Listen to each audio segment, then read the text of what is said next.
My name is Raghvendra Nath. Thank you, Akshay, for inviting me on this wonderful podcast.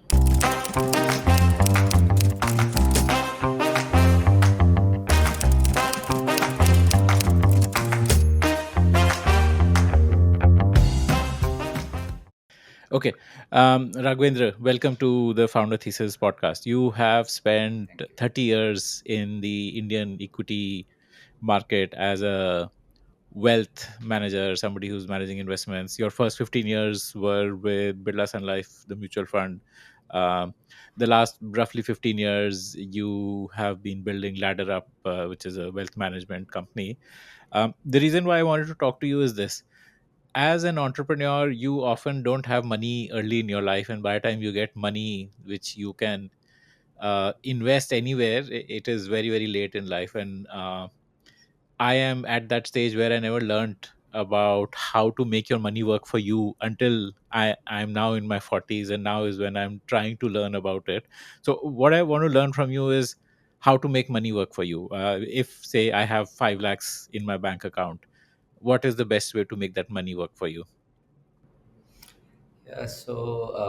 Thank you, Akshay, for inviting me. And a very interesting question. Everybody kind of has to deal with this question sometime in their life. If you are fortunate, and all the young startup guys who are making millions in their 25, that question is asked by them then. Or people like us, who kind of started late in their entrepreneurial journey, we need to start, yeah. So but some point in time, and it's really really important that your money is working for you, because the real wealth gets created only when your money starts getting compounded, the savings that you have, because other than those few fortunate souls who have right time, right place, all the luck, and obviously some smarts, most of us will make limited amount of money, which is proportionate to the efforts that we are putting in and the value that we are creating. And therefore it is very important that whatever money that we are earning, and out of which whatever we are saving, that money should compound at a healthy rate, and because you have to understand that when people think of investing, and there are these three four broad categories of investments that you can do. You are very very risk averse, and therefore you put your money into a bank, and then that money compounds at 7-8%, or whatever is the interest rate at that time. And interest rates can vary. They used to be 10-11% interest rates, and now they are at around 6-6.5. Or you invest in real estate, because every middle class Indian's dream is to own a roof over their head. And so the moment you get money, you think of buying a house for yourself, and or if you have already bought a house, then buy further real estate, in order, because you think that there are so many people who are owning these shops and houses and plots, and they have become rich.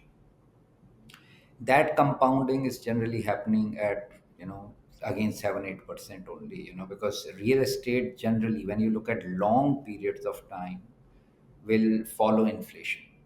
Okay, because inflation and obviously economic prosperity, but generally it is inflation plus a little bit. And then you have gold, and then finally equities. Gold, of course, has been a wonderful asset. Last 5 years people have tripled money, and therefore they are thinking that, okay, it will continue to do so for long. But anyway, I don't want to get into that, where the So, gold will be. but But gold, you're saying in the last 3 years, people have tripled money, like 100 rupees 5 years, 5 years, five in the last years 5 years, people have tripled Yeah, their money. yeah, Wow. yeah, yeah, yeah. Historically, what has been the return? Like you said, 6-7% So for gold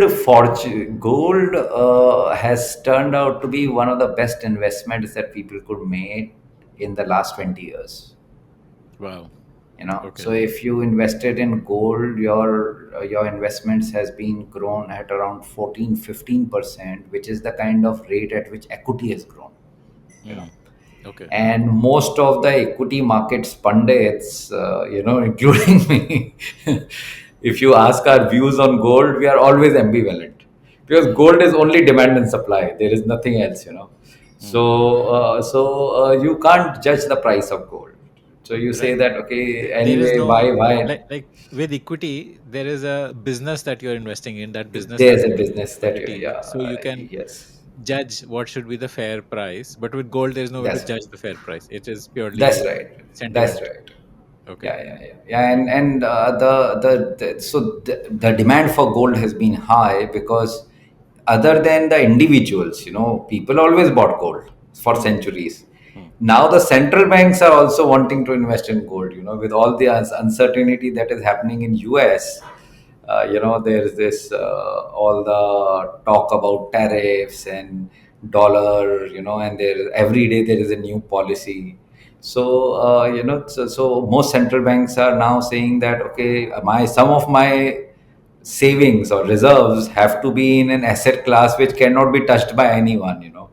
And Ah, therefore okay. the central So, banks, so you won't believe, RBI, the total reserves, let's say 5 years back or 4 years back in India, was around, let's say, $500 million, $500 billion, sorry, not 500 million. And 5% of that was in gold. So, which means that we had $25 billion worth of gold 5 years back. Today, that number has become 12%, and our reserves have gone to 700 billion. So RBI's total gold reserves are now 84 billion dollars. hmm, So from 25, it's gone up almost 3.5 times. In okay. just 5 years' time, and therefore RBI has been buying gold furiously. China has been buying gold furiously. And that's why you see this price rise. Is this happening because the US government bonds were seen as the safest place to park your money? Like for your reserves, you would typically park them in Hmm. US government bonds. Hmm. But now, because of US political uncertainty and threat of sanctions, maybe for a country like China, etc., so because of those reasons, now they want to diversify away from True. Yeah, US yeah, yeah. government bonds. No, yeah. So that's one of the chief reasons, because most of the monies of governments, because every government keeps some forex reserves, for the Hmm, rainy day, hmm, and most of those forex reserves were in U.S. Treasuries, because Japan, the interest rates are too low. Europe has gone through its own problems, though a lot of money is still in Europe, whether it's Swiss franc or even French franc, or so it, or in Germany, in UK, in pounds. So reserves are there as well, but majority of reserves of governments are in U.S. Treasuries. because that's And the with most all this liquid. geopolitical, yeah, because it's very liquid. Right. Okay. And but there is a kind of tendency to increase the percentage of gold reserves. Hmm, okay. So till the time this lasts, Yeah. this price will continue to inch up. But Okay. at some point in time, the reserve banks will stop buying gold, Hmm. because it is also not very liquid. You know, Why is it not in the liquid? You sense. can always sell So, gold. you can sell 10 grams, 20 grams, 1 Ah. kg, 5 kg. How do you sell 1 ton of gold or 5 tons of gold? Because Hmm. when the government needs money, it doesn't need few hundred millions, it will need a few billions. Right. So Okay. when they go to sell gold, there should be somebody at that point in time to buy that gold, Hmm. and they Hmm. can't rely on 20 customers, the other 20 central banks who are right now buying gold. so Hmm. so so Okay. there has to be a limit to which you can buy, otherwise you'll get stuck. Right. Okay. Understood. Okay. So that is And about gold compounding at 14, 15%. And equities, you said, as the same rate, 14, 15% compounding. yeah, so equities have been the same rate, but the good part about equities is that when you are investing in a share, and that's why most people that you have come across and say that you're thinking about long term, you're thinking about 10, 20, 30 years.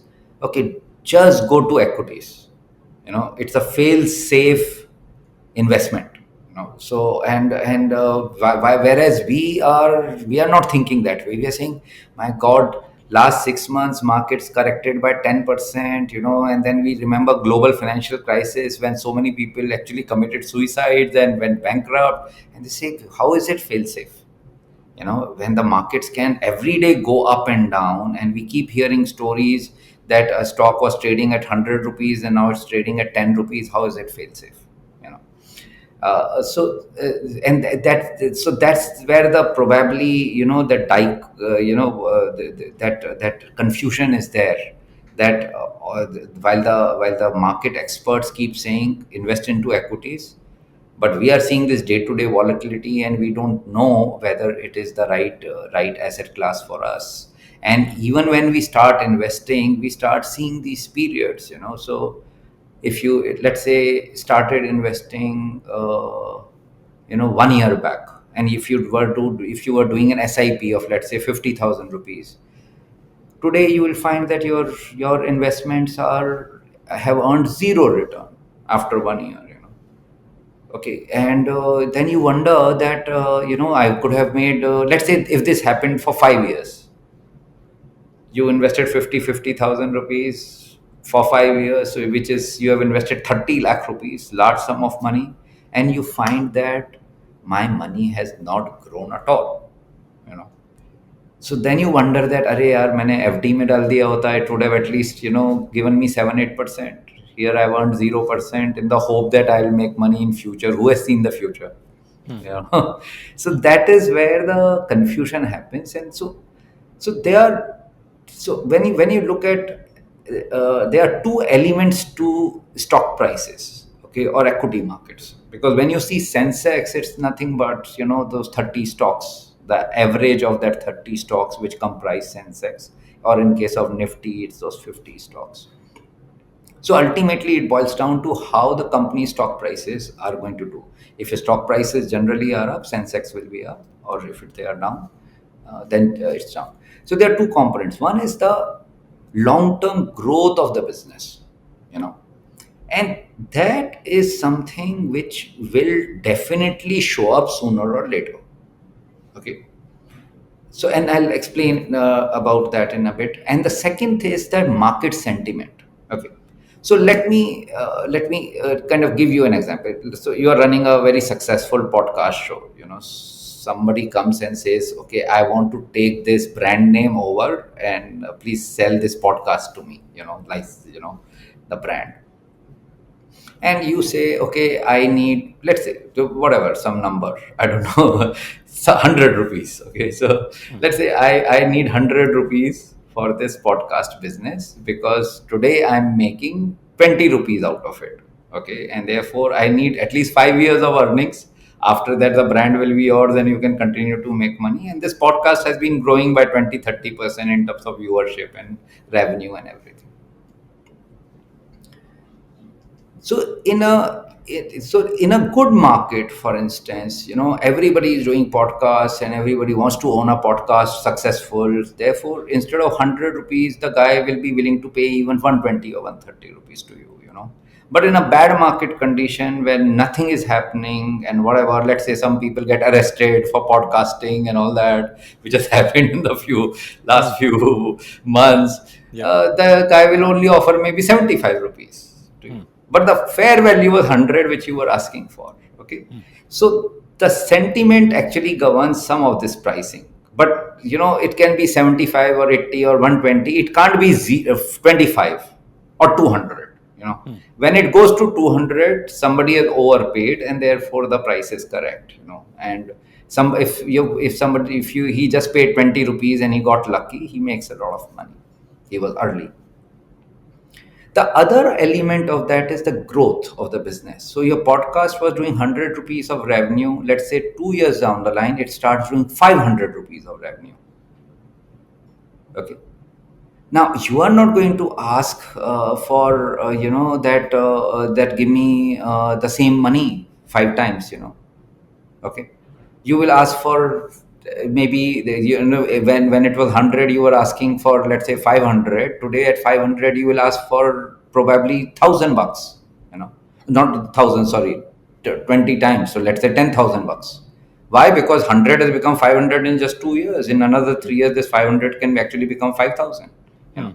so Hmm. you are thinking that this growing to grow faster, so you can demand a higher price, and and that's what is happening in equities all the time. When you're buying a Reliance ka stock, when you're buying a Titan stock, you know. I was just looking at some data yesterday. I'm supposed to give a lecture. Titan in the last 20 years, 25 years has been one of the best performing stocks in the market, you know. And 10 years back, whatever was the revenue of Titan has now become the profit of Titan. Wow. Okay. So Titan was 10 years back making 4,000 crore of revenue, Hmm. and today it's make 3,500 or 3,000. This year they made 3,007 or 800 crore of profit. Right. Hmm. Okay, so almost the same thing, and the revenue has grown 10 times. So Hmm. from not even 10 times, 12 times. You know, from 4,000 bucks, it's got 4,000 crore. It's become 55,000 crore. Hmm. So if I were to tell somebody, let's say were to tell you that, you know, buy Titan because in next 10, 15 years, what is its revenue today will become its profit tomorrow, you know, after Hmm. 10, 15 years. So this 4,000 crore of profit that you are seeing will actually become 40, 50,000 crore after 10, 15 years. And you say, are you mad? You know, this company has already grown so big, and how much can it grow? You know, Hmm. but when you bank on scalable businesses which are continually discovering new markets, new products, new way to sell things, you make money. And equity is a wonderful thing. You know, you make as much money as Mukesh Ambani is going to make, Right. proportionately. Huh. You Right. know, Right. Right. Yeah. Yeah. isn't Yeah. it? Depending on. Yeah. Yeah. Yeah. Just imagine that it's so easy to latch on to the good fortunes of the Hmm. most successful people in this world, but just buying the stock. You know, you want to make as much money as the Elon Musk, you buy Tesla stock. Hmm. You Hmm. want as much money as Bill Gates, you buy Microsoft. You know, Hmm. Hmm. because their fortunes are linked to the stock price. When you say that Mukesh Ambani is one of the richest man, it's the market cap of Reliance, which you also own. You Hmm. know, the only thing is you own 100 shares. Okay. So, I want to understand a little bit about the compounding impact. What is the difference between your money compounding at 7-8% versus your money compounding at 14-15%? That's such a, you know, I'll tell you, the compounding is magical. But it also very, it requires patience. You know, first few years and all that, you just don't see any growth at all. You know, and that's where people start losing patience. You know, that, you know, I invested for 10 years, oh, my money has only doubled. You know, what's the big deal? You know, that's how they start talking about. uh, so there's this simple formula, and it's a very popular formula, financial circles, but there's a simple rule of 72. Okay. Okay. So if you let's say want to know how many years will your money double up, you know, you Hmm. just divide 72 by the interest that you're earning or the return that you're generating. So let's say you are Okay. in fixed deposits and you're earning 7%. Rule of So 10 72 years. means that 7.2 years. 70 to 10 years, almost 10 years here. Right. If you are let's say thinking that, okay, I bought a real estate and I'll get 10% per annum, then your money is going to double up in 7 years, you know. Hmm. And if you are in equities and you think that my equity investments can give you 15% return, then it's 5 years, you know. Hmm. So Right. every 5 year you are doubling your money. So, you know, so you start doing the two ka power cut table, you know, 2 raised to the power 1 in the first, you know, 2, then to second block it's 4, and then 8, and then 16. And that is what starts happening, that after, let's say, 5 years, after 10 years, your money has multiplied 4 times, Hmm. you know. After 20 years, it's multiplied 16 times, Hmm. you know. Whereas if it was at 7%, then after 20 And years, it will be after 16. 30 years, it's multiplied 64 times, you know. Hmm. Hmm. Hmm. Hmm. So Sensex has multiplied in last 45 years 810 times. So if you had Wow. 10 lakh rupees in Sensex in 80, Hmm. it is now 81 crores, Hmm. you know. Hmm. And so people say Sensex, can it continue to grow? Of course it will continue to grow, you know. So it's like, because the component of the Sensex will continue to grow, and and the Sensex components keep changing. Hmm. Sometimes back P&G and Colgate Palmolive and all these were part of Sensex. Now they are no longer, you know. Yeah. Yeah. Yeah. Yeah. Okay, Right. because the new companies have come in, bigger companies have come in, you know. So, Hmm. but the Sensex keeps growing up. You know. Hmm. What is the growth rate of Sensex for the last 40 years? You said 800 times it has. Yeah, so I think around 13% or so, 13-14%. And do you expect it to grow at the same rate going forward also? So, no, good question actually. So, the point is that it is that market sentiment, okay, which I said, that how much value can you ascribe to a business? Hmm. So let's say you are earning 100 rupees and I ascribe a value of 500 rupees, you Right. know. But if there are far more number of people willing to buy your business, then that 100 rupees they will ascribe 1,000 rupees of value, you know. Hmm. So for 30, 40 years back, very, very few people had the smartness to invest into equities, you know. In fact, most people didn't have any money only, you know. So there, India was a few rich people and everybody poor or middle class, you know. Hmm. And but that's changed in 40 years. And, so more and more people are looking at investing into equities, you know. And therefore this concept of valuation has also undergone a change, you know. In 40 years back, if you gave 10 to 15 times of a profit of the current year's profit to the company, it was considered reasonable. Today that number is 35, 40 times. This is called the PE ratio, right? Prices to P earnings ratio, ratio. price to earnings, you know. So Like earnings are how many 100 rupees times of and price is, earnings let's say, is the stock worth? 4,000 rupees, so Hmm. 40 times. Right. So Okay. so this number used to be 10, 15, and now it's 35, 40, reasonable, you know. Hmm. At that time expensive was 30, 40. Now expensive is more than 100, Oh wow. Okay. you know. That's 100 times the earnings. So hmm. what that, What is so the PE the ratio for times have Titan? changed. Titan is around 75, 70, 75 times. Okay, so it is seen as expensive, but then It's, it yeah, is yeah, because it's a growth stock. it's we call it fully valued. Uh, okay, okay. Fully valued. That means that I am not going to get further expansion in valuation. Hmm, I'll only gain from the profit growth of the company. hmm, hmm. Okay, okay, okay. Interesting. Okay, got it. So, okay, so you're saying that equities are a great way to invest, though with the caveat that today equities are more expensive than they used to be 40 years ago. But you feel like there will not be a correction in this, like it's like today you said a So reasonable price no, of yeah.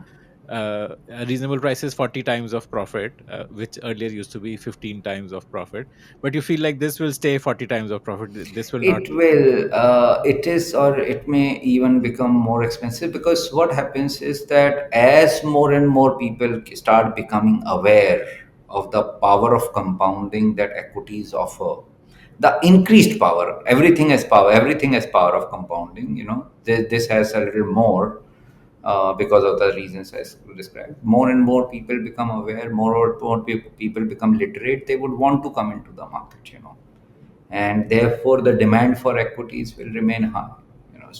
Though Uh, what if but people the started feeling that it's better to invest in cryptocurrency, like it So could they be. are, the thing is that, see, so crypto should have an underlying value because it is solving something, you know. Hmm, I have done, you know, I keep reading a lot, but most of the time when I start asking them, you know, questions, and I meet a lot of crypto experts, but it kind of comes to a dead end when I ask them that, okay, what world problem are you solving?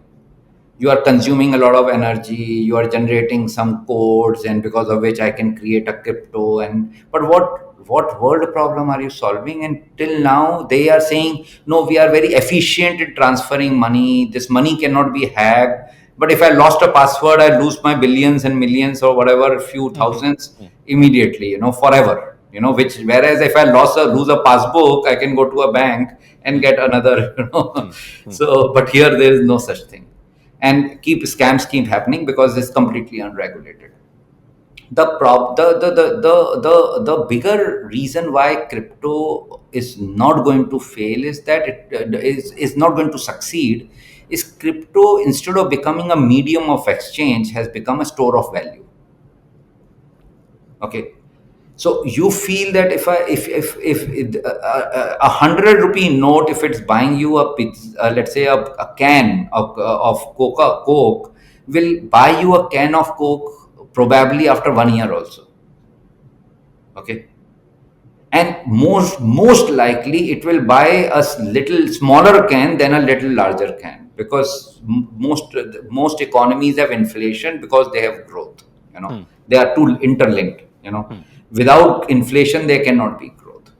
So Mm. they'll always be, the rupee is losing its power gradually, so there is no point in storing that rupee. You don't put it inside your pillow. That's what we are discussing today, Okay. where to invest and make your money work.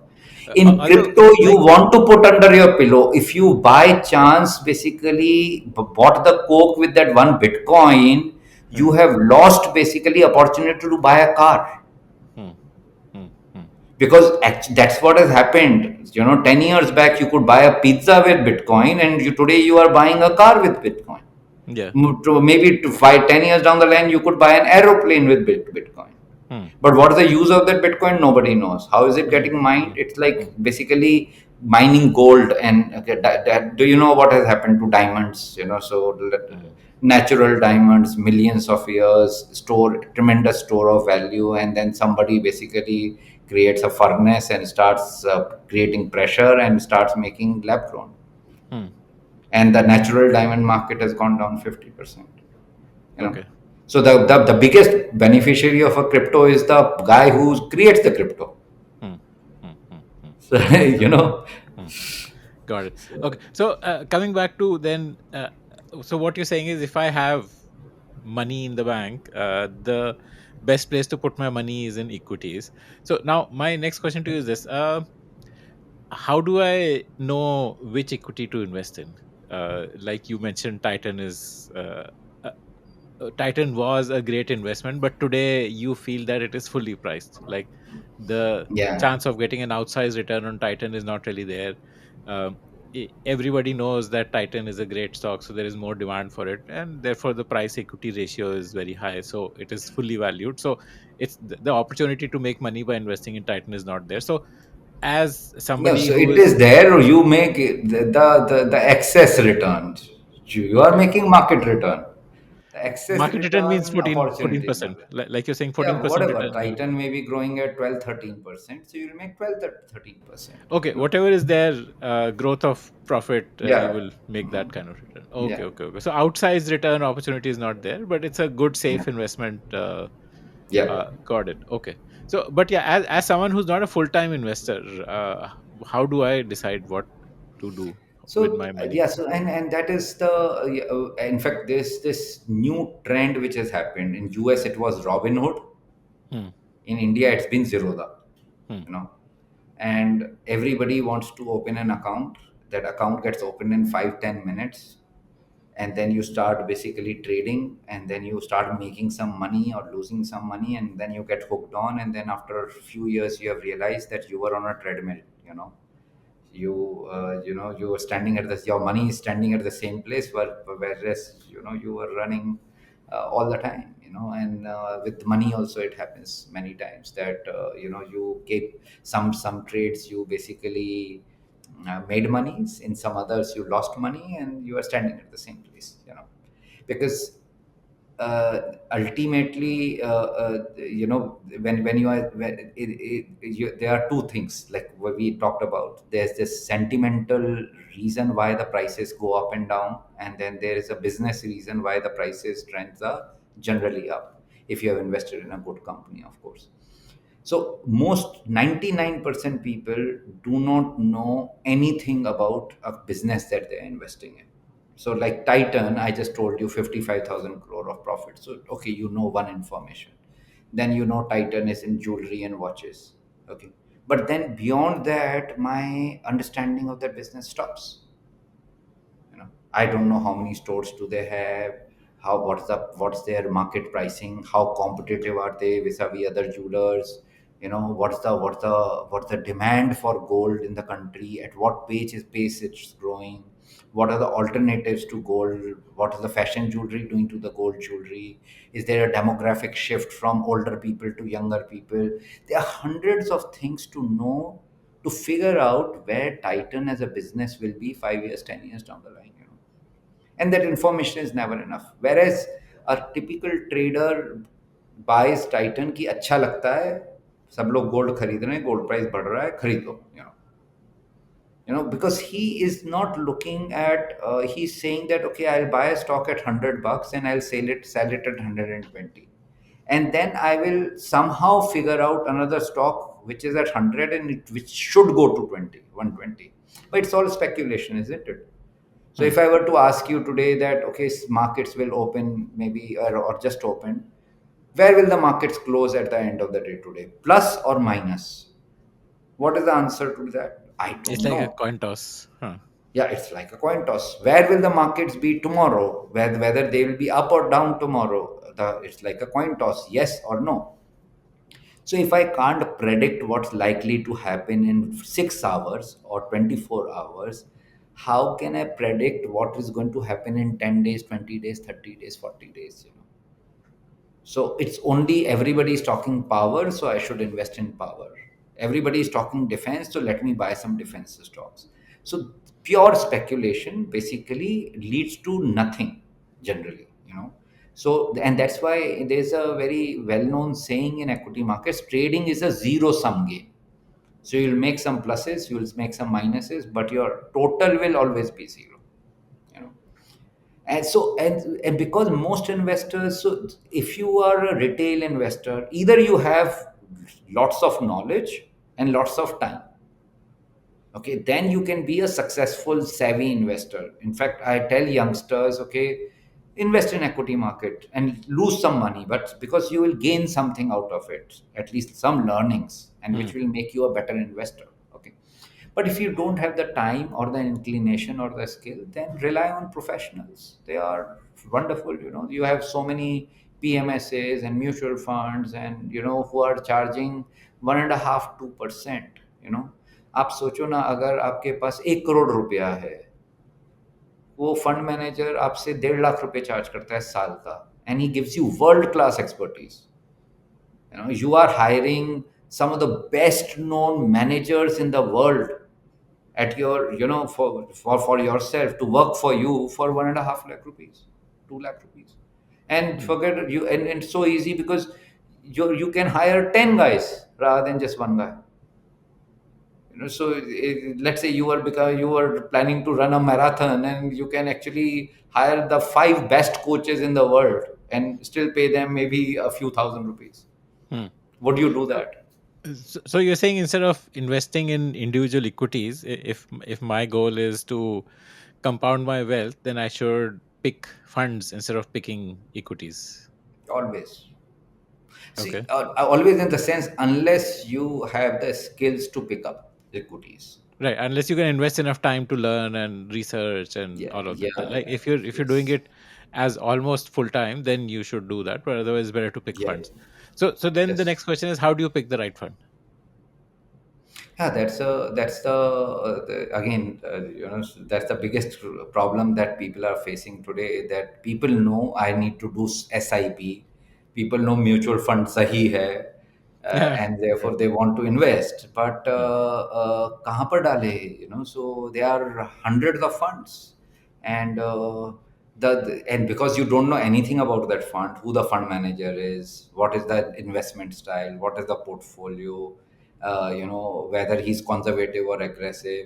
You just go by how much has he generated last Hmm. past returns. Hmm. It's like, अगर एक horse race में आपको मालूम है कि कुछ नहीं मालूम, So let's say the horse that won last time, you think that okay, this guy has something special.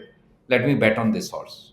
Hmm. You know, so you bet on the winning horse all the time. That's what any uninitiated person will do, and that's what is happening in mutual funds. You just pick up the guy based on what is the past return, last 1 year, last 3 years, and or somebody else's recommendation. Let's say you will go to Money Control, they'll tell you the best 5 funds to invest in. Most of that is again past returns.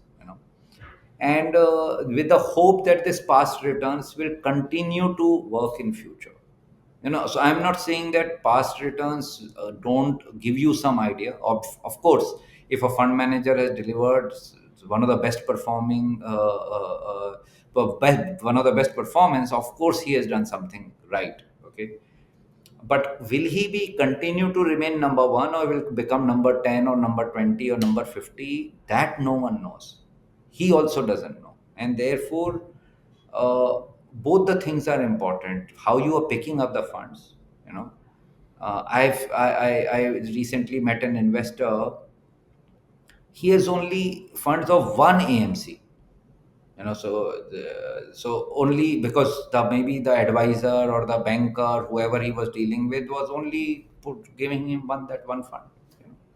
So he had large cap fund from there, mid cap also, small cap also, some IPO also, some thematic fund also. Everything was in one AMC, you know, and multiple hundreds of folios.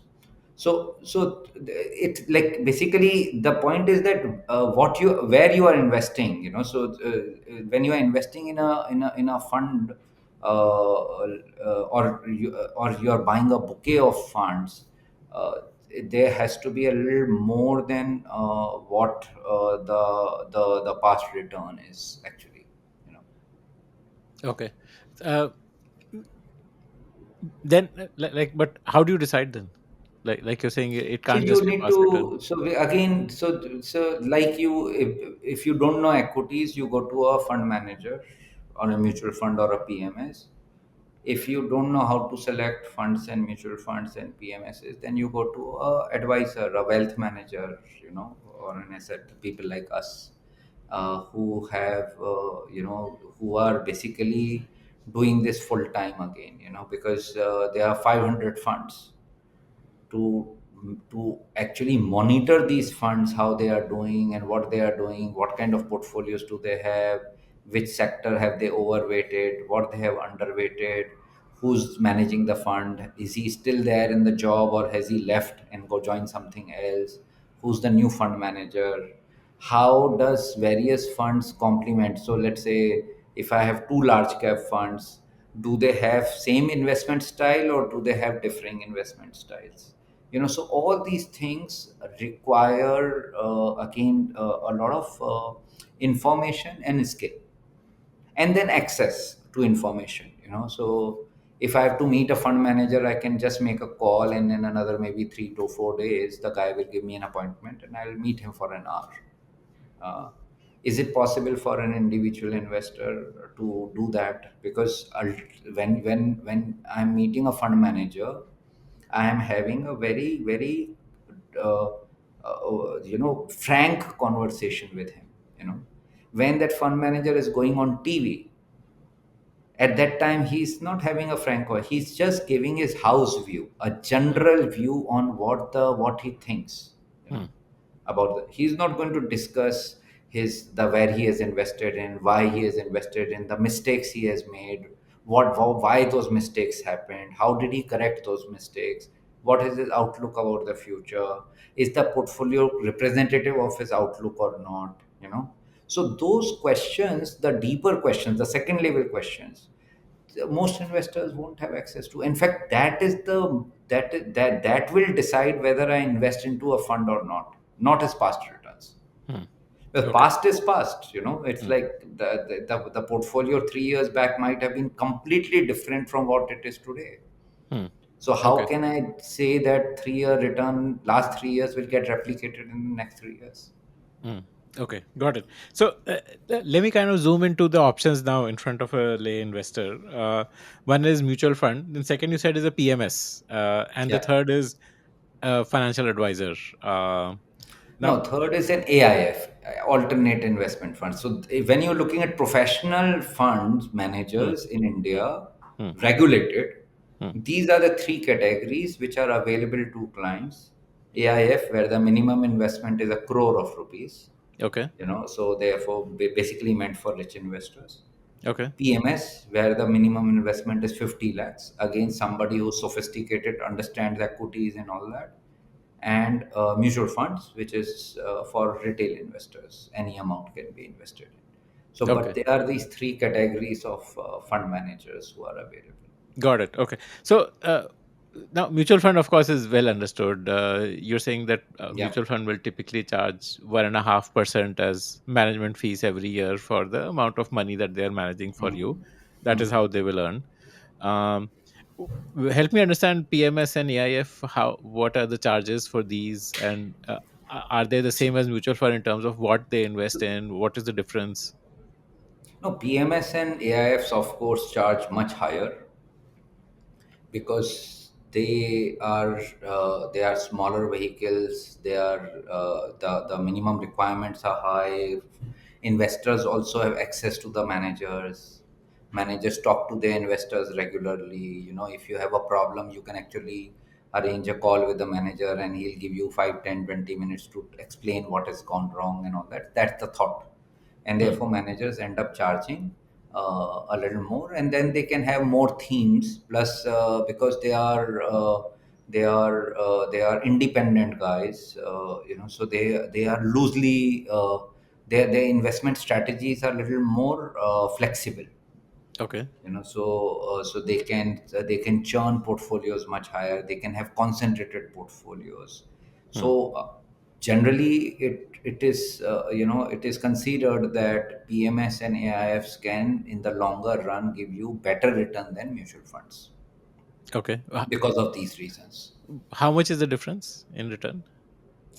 See it again. So when you do an average, it may not be look like very different, and Hmm. so most people fall prey to that because the average of mutual fund return, average of the entire PMS industry, average of the AIF, are more or less the same, because they are good guys and bad guys. Okay. Not bad guys, good guys and average guys. Hmm. But there's Hmm. no bad guy. Anybody who's managing money is very very capable, Hmm. but so they could be very good guys, or and then they are average performers and good. So the returns may end up being very similar on the outside, but because generally in PMSs and AIFs, fund manager is also the founder most Hmm. of the time. Hmm. Other Right. than these big institutional houses, who are running their PMSs, most of the time you will find founder as fund manager, and therefore the commitment level is very high. Hmm. There is no change in the fund manager. The Hmm. founder again is basically struggling, as we were discussing, to kind of make big in the marketplace. Hmm. Both monetarily as well as from his image perception, also, for his brand. So they work really really hard. So obviously I see that there is a merit in investing in AIFs and PMSs also, besides mutual funds. But if you don't have Provided enough you money, identify a good manager, like you have yeah, to yeah, and identify. and you should have enough money to invest. If you have, let's say, Right. 1 crore, and you put all your 1 crore into AIF, and then this guy doesn't turn out to be as good as expected, then you are putting your money is not working as hard as it should have. Okay. Important to diversify. So Okay. yeah, yeah, it's So important. between PMS and AIF, is there any other difference besides the minimum investment, 50 lakhs, 1 crore? Yeah, PMS is the entire investments are held in your name. AIF, you are in an NAV based Okay. product. It's in pooled.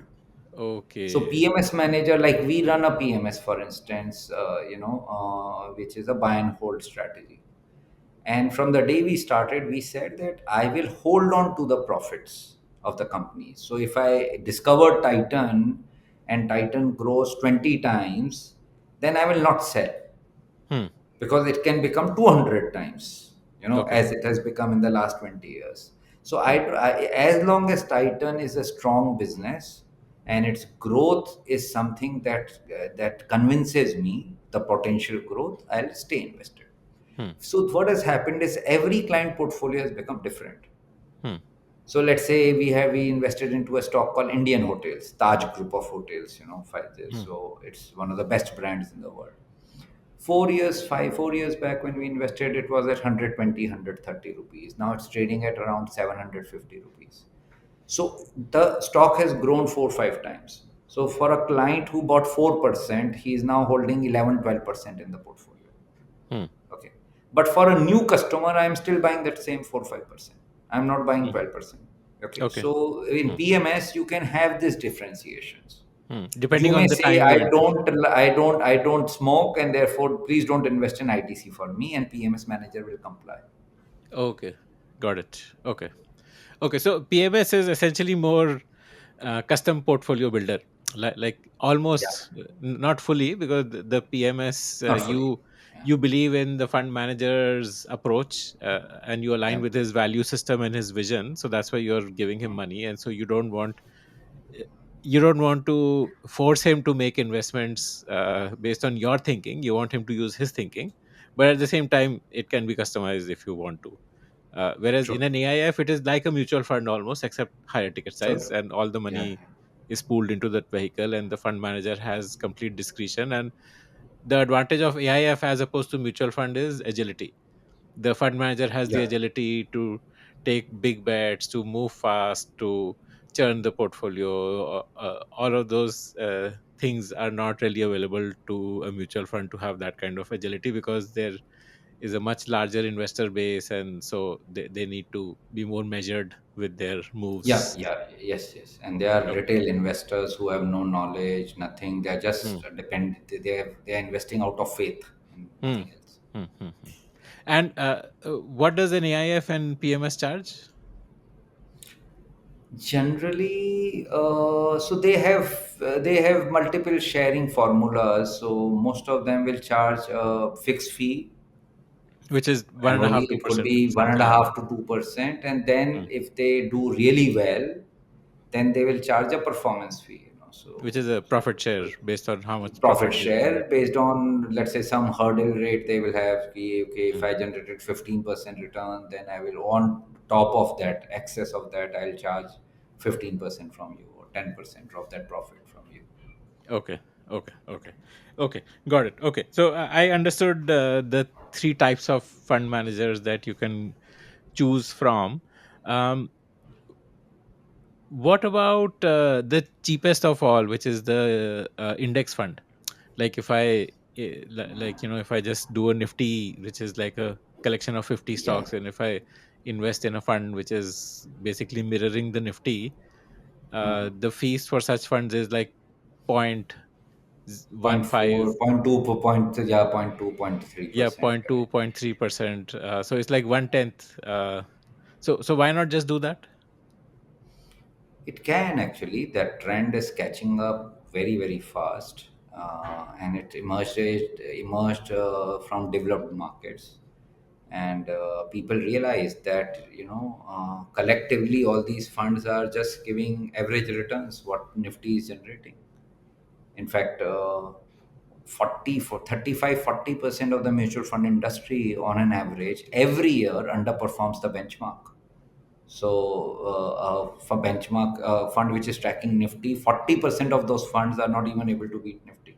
Only Hmm. 60% are able to beat, you Hmm. know, or 40% of mid cap or 40% small cap. So why bother? Why speculate where you are going to be? Okay, just invest in Nifty. Hmm. So if you don't have an advisor, I think that is a good strategy to do. Okay, because you'll save 1.5%. In any case, you didn't have any skills to identify which mutual fund to buy, and therefore you just went to Nifty and mid cap index and whatever, whatever, and then you just bought index. Now you know that, okay, my returns are locked. In next 40 years, let's say last 40 years, I've got 800 times returns from Sensex. Maybe next 40 years I'll get 500 times. I don't care, but still Hmm. it's locked. Okay. Hmm. So that's an approach, but the thing is that most of us want to make our money work harder. Okay, and therefore you are going to active managers because they are not buying some of the obvious mediocre companies.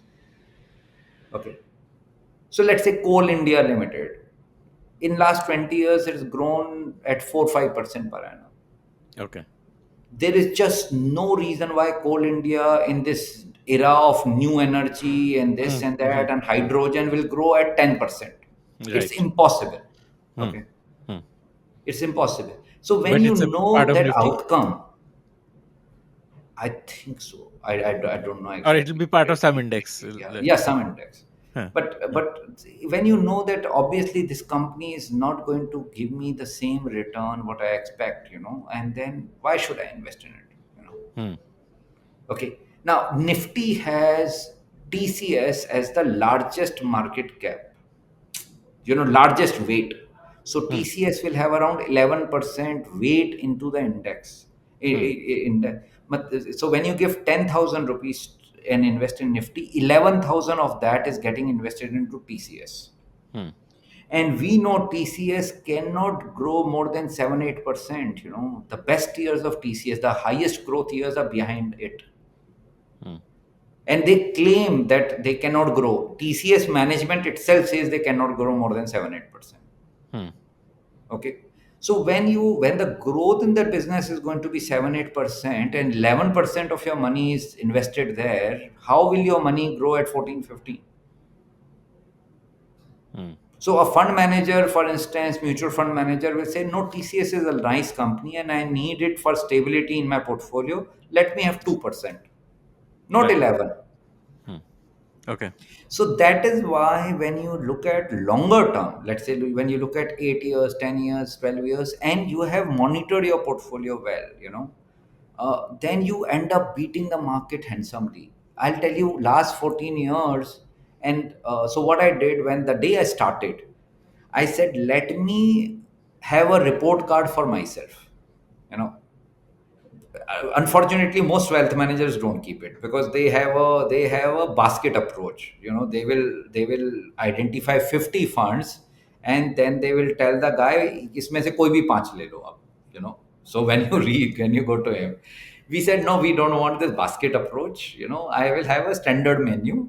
So when you are coming, if I like these 8 funds, I will give the same 8 funds to you as I will give to every single investor. So I created a report card. My performance, so all the clients that have invested with us in the last 14 years, their aggregate performance is around 17% per annum, compounded annualized, which means that if a client started on 1st April 2011, his money has grown 8 times. Hmm. In Nifty or Sensex, that money would have grown just 4 times. Hmm. Okay. So that extra that we have created is the value of good advice. Hmm. Okay. It's not extra, actually it's double. Hmm.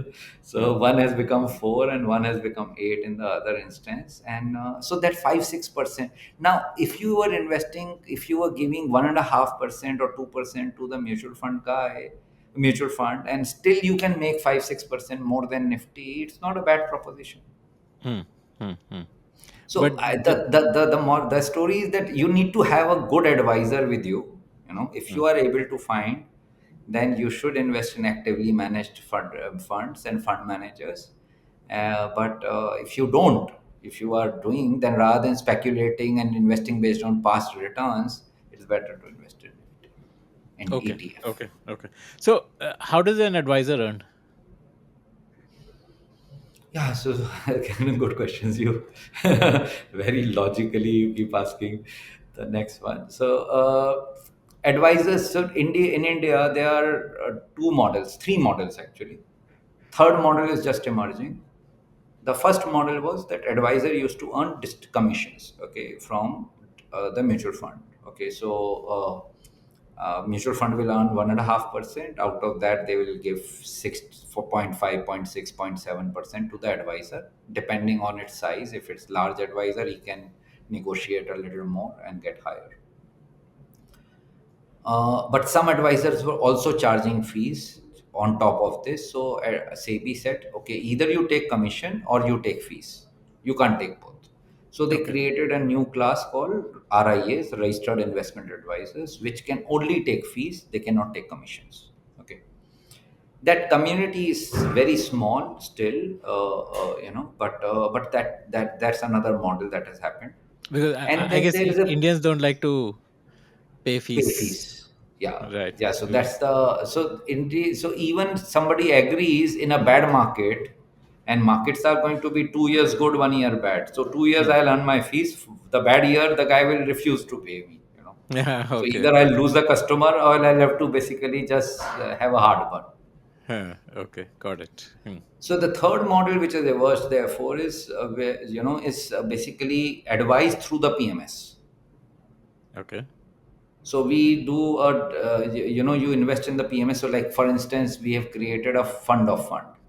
Hmm. So it like basically it is a PMS which invests into mutual funds Hmm. and to their direct plans where I don't get any commission and I Okay. charge a fee to the investor. But now because it's in PMS, I don't have to ask customer for fee. There is an agreement based on which the fund accountant, which is Axis Bank, keeps charging these fees on a monthly basis. That Hmm. 200, 500,000 rupees, whatever it is, that it keeps getting charged. Directly from the So that's the corpus, third model. this amount is debited, like the corpus of the investor Yeah, from the gets. corpus. Like mutual fund is debiting every Hmm. day they charge 1.5%. So you don't feel, Right. that 1.5%. You see it in the NAV. Hmm. Only evolved investors will know. अरे ये 100 रुपए में मेरा 1.5 रुपया cut गया है. Okay, okay, interesting. So, okay, so in case of a PMS, what do you charge? What is your uh, So structure? we charge only 1% of the advisory fee Hmm. as an advisory fee, and then whatever is the direct plan fees. So point 0.7, point 0.6, point 0.7, point 0.5, depending on various funds. So then I'm not. I'm actually I don't even know what the fund what the fee is charging, Because what you're fee the investing fund in the is direct charging, plan, right? because I'm investing in direct plan. I don't care whether the fee is point 0.5 or point 0.7. I'm only looking at, am I banking with the right fund manager? Hmm. And then if the when the fund manager stops performing, I say I don't want to stay with you. It's like basically, let's say you are on a highway, and you have to reach your destination. It's the shortest possible time, and you're sitting on a car, and that car starts sputtering.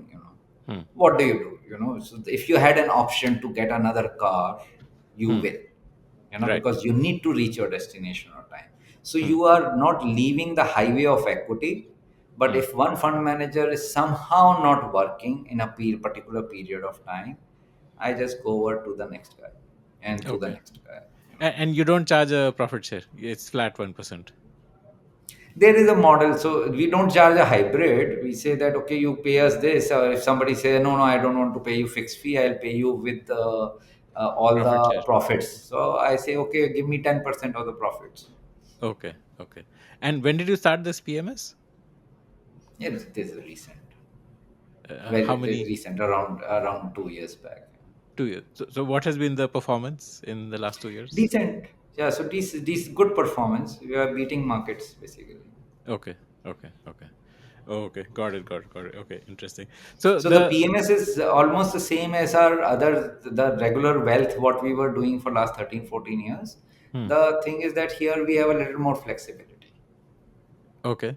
So in the regular wealth advisory model, you were earning the commission that 0.6, 0.7% or 0.5%. Yeah. We still yeah. So that's bulk of our assets actually. Okay. Okay. Okay. So compared to that, this is like a uh, the advice to execution cycle is faster. Like in the regular wealth advisory, you don't Yes. execute.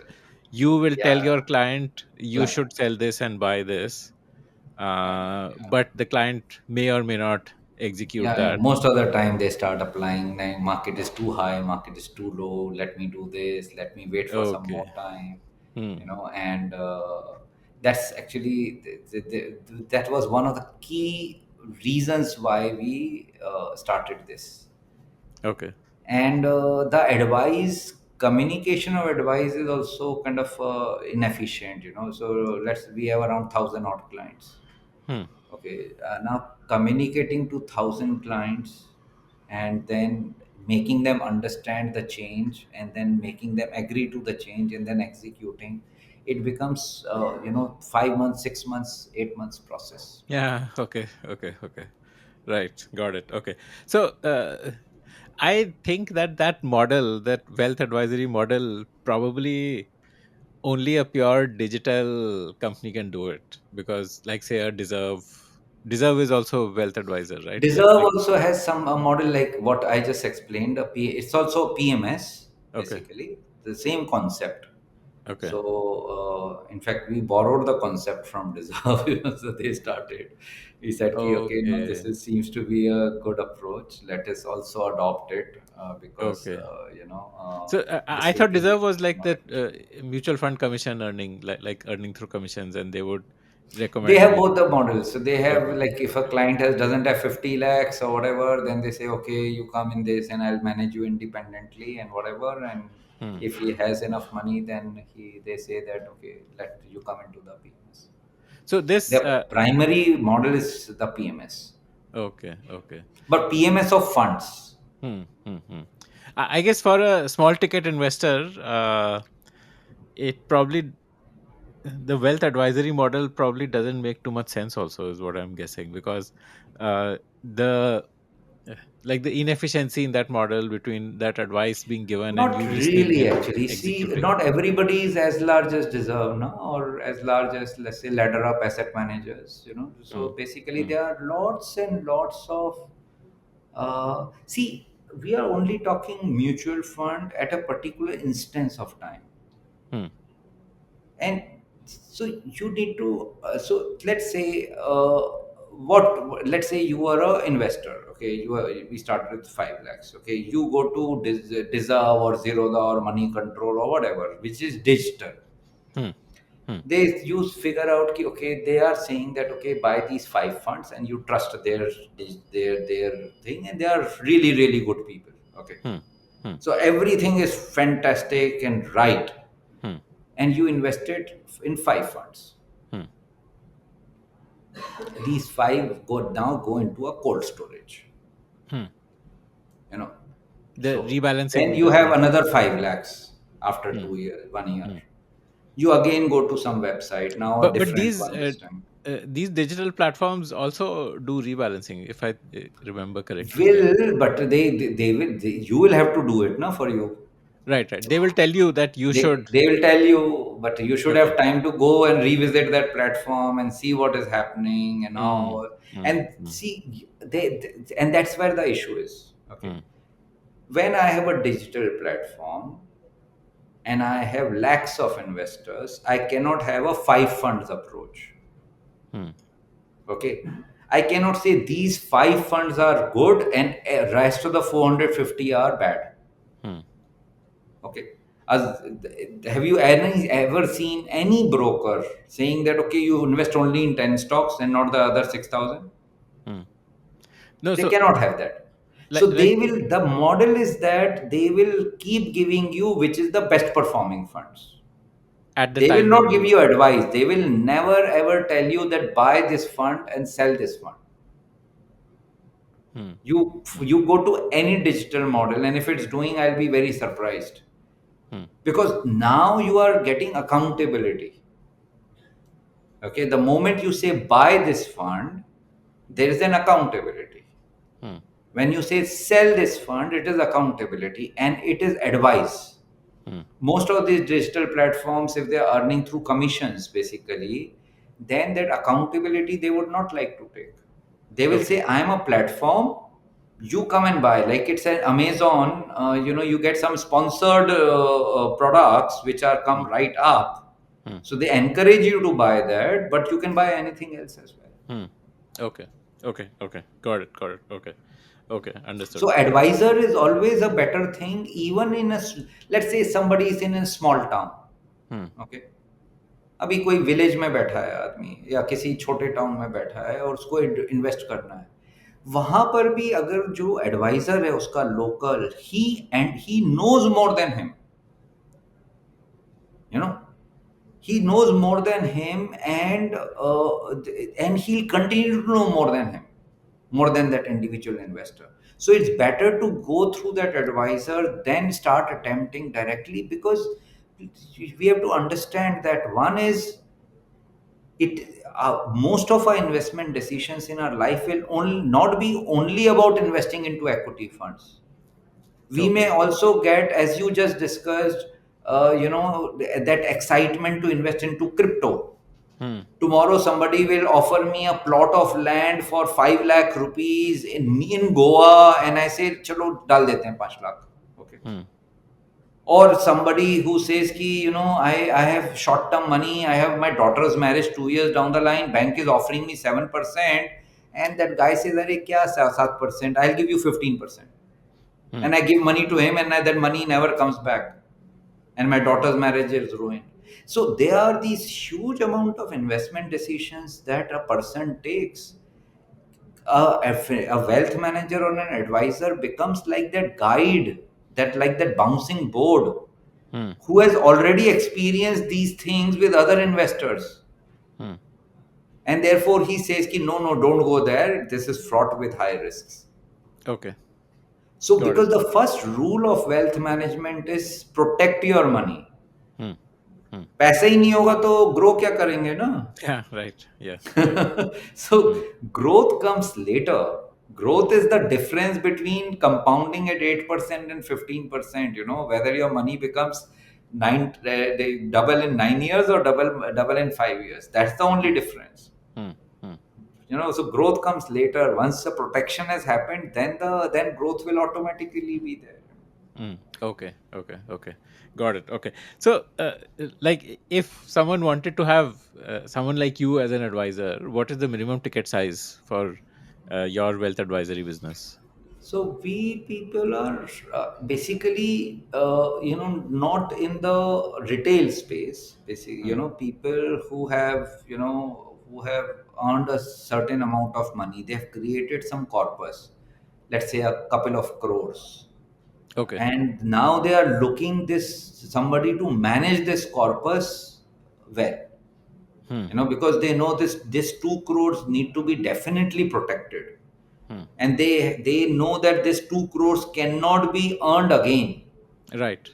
you know Hmm. so those there so we invest we difficult, generally Those are manage your those target people, because we are customers. very very conservative.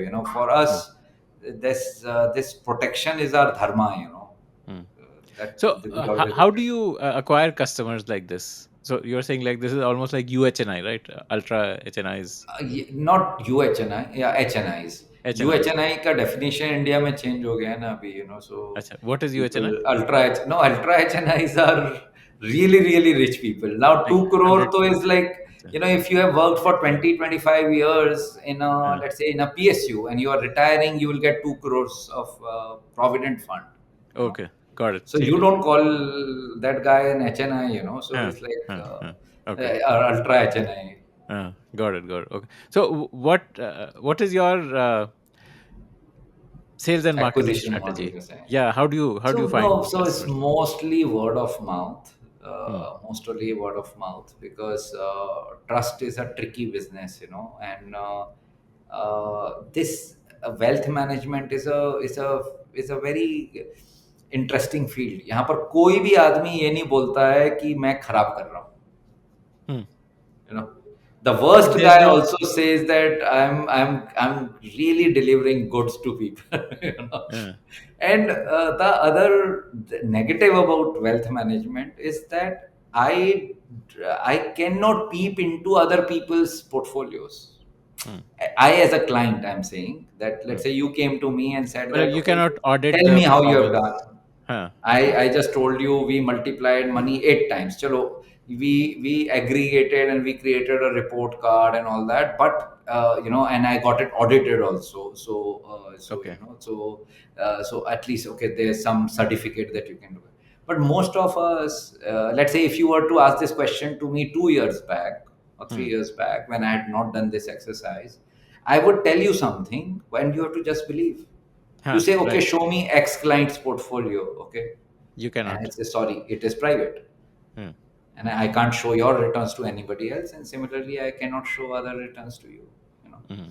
And so this is so that is the biggest challenge that people have, you know, that how do you select a wealth manager, Mm. that you know, that guy, and that comes with experience. So, you know, I always say that there are three components to wealth management: integrity, transparency, and competence. You need integrity. You are entrusting your money, you are going to advise based on, act on based on that guy's advice, and therefore he needs to have honesty and all that, you know. He should not look at his interest, he should look at your interest. Second thing is transparency. When bad things happens, he should come forward and accept that bad things have happened, you know. And he should be available when bad things happen, you know. It's I'm making a easy statement, but it's the most difficult.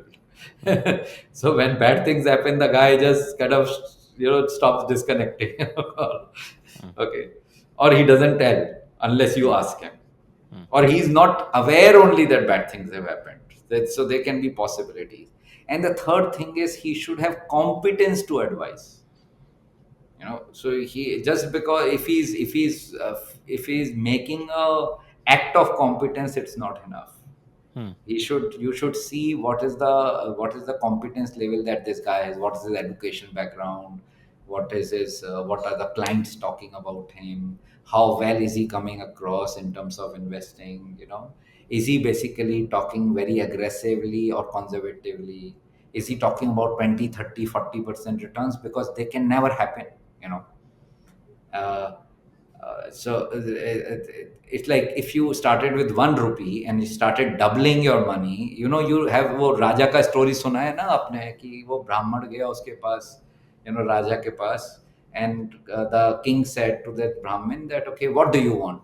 He said, sir, कुछ नहीं sir, ये मेरे पास ये chess board है, this is, he had the chess board, आप एक चावल का दाना इसमें रखो पहले वाले में, दूसरे में दो दाने रखो, तीसरे में चार रखो, just keep doing this.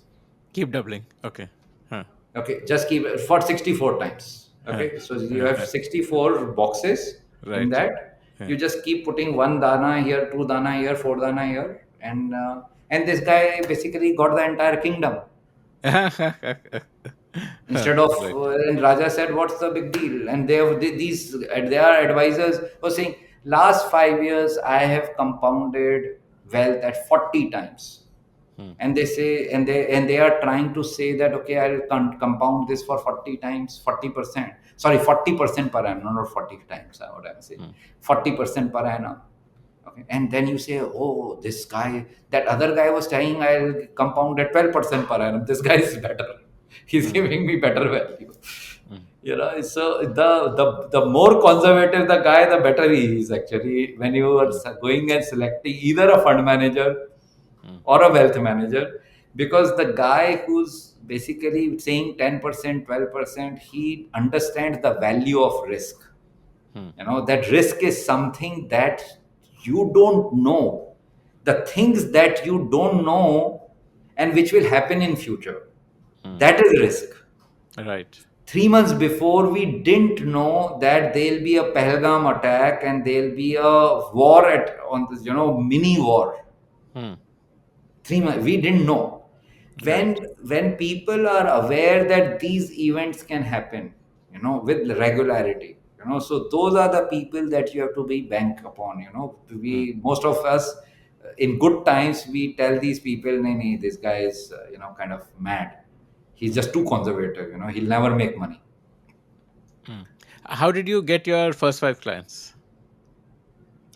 Because you didn't have any track record at that time. No, I didn't have. Yeah, yeah, yeah. In fact, I worked in mutual fund. I had zero clients. I had only gyan and nothing else.